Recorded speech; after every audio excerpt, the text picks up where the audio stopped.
مخکې پښتانه خو په مونځ کې دا پابندي وه خو نن هغه پښتون نشته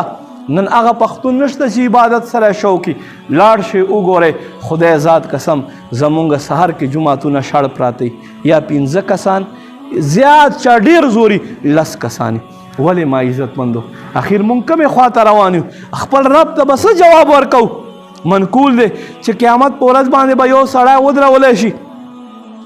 او دته به الله د جهنم حکم وکړي دی به وایي یا ربه په څه وجې سره مې جهنم ته لیږې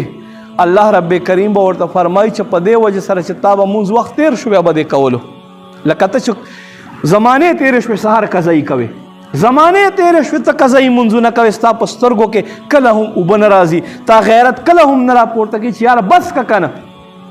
او بیا الله ښه دی تا ته رزق درکوي بیا الله تا ته سزا نه درکوي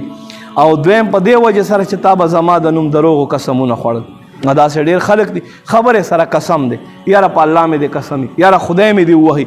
نو دا هغو خلکو دپاره هم مقام دی چې ګورئ بغیر د ضرورته قسم خوړل دا ستا او ما جهنم ته تک ذریعه کیدای شي نبی پاک صلی الله علیه و آله وسلم دویم خلیفہ حضرت عمر فاروق اعظم رضی اللہ تعالیٰ عنہ نے روایت فرمائی یو سڑی عرض کرو یا رسول اللہ صلی اللہ علیہ وسلم اللہ رب کریم تا پٹولو کارونو کے زیاد خوخ او بہترین کار سشے دے وورے یا رسول اللہ صلی اللہ علیہ وسلم اللہ تا پوارا کارونو کے خوخ کار سشے دے اس وورا څه جواب ورکړو محبوب ورته فرمایي مونځ په خپل وخت کې کول مونځ په خپل وخت کې کول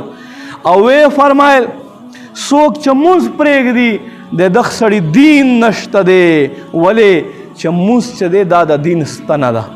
مونځ د دین ستنه ده کم سړی چې مونځ پرېږدي دغه سړي دین نشته دی نو ما عزتمندو قدرمندو مونږ ته پکار دی چې مونږه له دې نه توبه وباسو او الله په بارګاه باندې له زړه سره توبه طایب شو چې بیا به انشاءالله مونږ مونځ نه قضا کوو دقسې حقوق العباد په معامله کې به مونږ خیال ساتو